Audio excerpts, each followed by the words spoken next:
Hi everybody, my name's Courtney and I want to thank you for clicking on to my brand new channel. I named it Walking Toward Healing, Stories of Addiction and Weight, but also life challenges.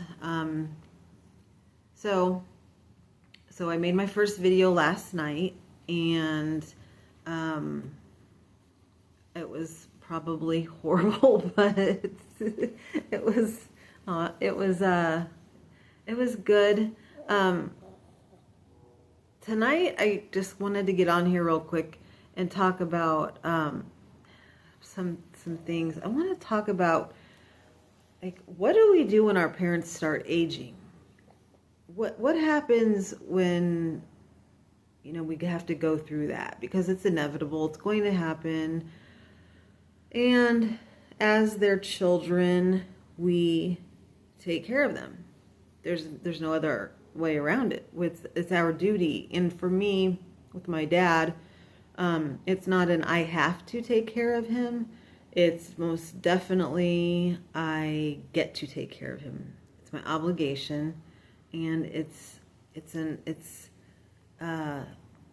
definitely something that is challenging. And every day it changes. And quickly tell you what happened. I think I might have explained this in the video last night, so I don't know.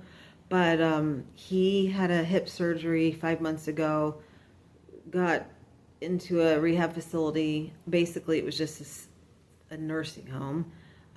Got into that bad facility, unfortunately, and they didn't take care of a leaking wound.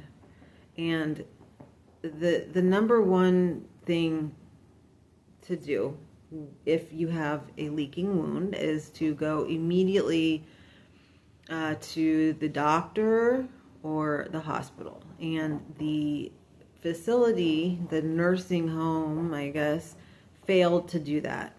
So he had, they actually had 2 appointments for him set up to go see his orthopedic surgeon to check on the wound, and they no-called and no-showed on both of them. So that was neglectful.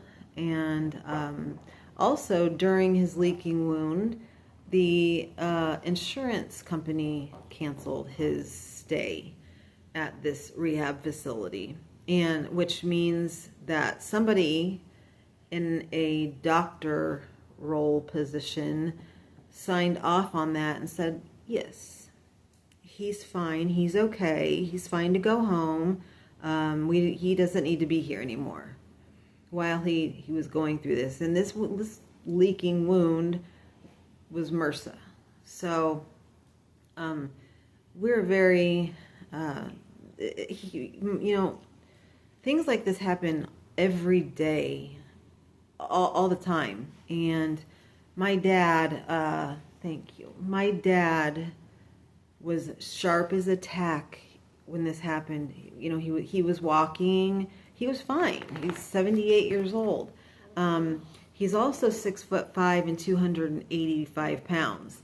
So when the healthcare field knows that when there's bigger people, there's more risk involved in things, and they have to be cared for more than, say, your normal average height, weight type thing.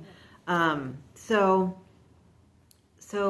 that is something that just really bothers me too, that it was almost like I could feel the vibe around the facility that, like, he's big, I don't want to deal with this is too much, you know, we've got other crap to do, that type of thing. I was a pulse around the place when I was there visiting my dad, and you know, you can hear things in the hallways that go on, and it's just such bullshit. But anyway, it goes on, and it went on, and it pissed me off, and I said things a couple times, you know, not in front of my dad, but you know, and then we had nurses telling us that he's not improving. He's getting worse, not better. Why is he still here? And so, anyway, so he's been home about a month. He's been gone this whole time. Well, he came home one day and started throwing up on himself. He had to be rushed to the hospital. He was released from another facility that released him with C. diff. So he had to go back to the hospital for 2 or 3 weeks, and so he's been home a month. And in this month, I've seen such a decline in his mental health. His physical health is crazy. He's totally bedridden. So I do everything. I take care of him, and I don't mind. I love him. He is my dad. He's my first love. We did everything together when I was little and when I was older, and we still do. And I'm not gonna cry. So hold on, let me get my shit together.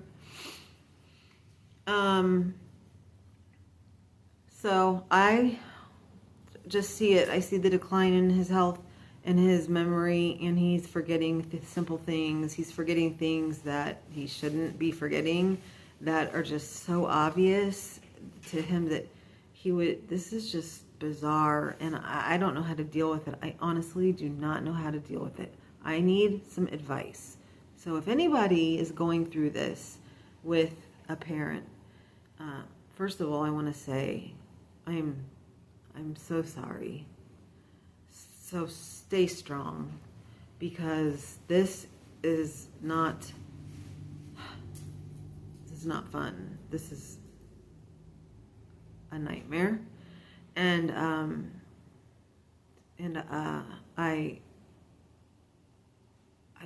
don't know what to do.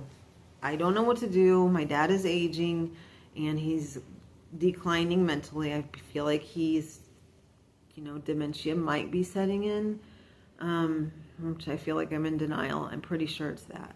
So,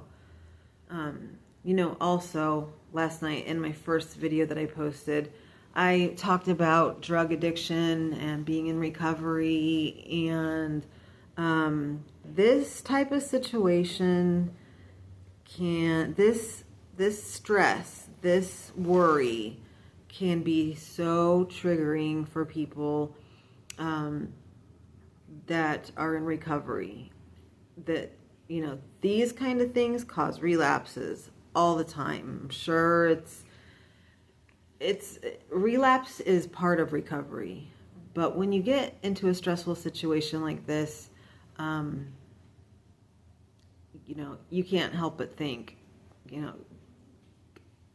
could I, can I, should I? And the answer is no. Of course, the answer is no. You shouldn't ever, we need to stay strong. We need to stick together as a community in recovery, and remember to always keep doing the right thing and always keep moving forward. And if you are in a position where you feel like you could, that you want to use, you need to go to your comfort zone, to a meeting, to an AA, NA, any kind of addiction, a church, a synagogue, somebody that, just somebody that you feel comfortable with. Go there before you do it. Don't do it. Go somewhere.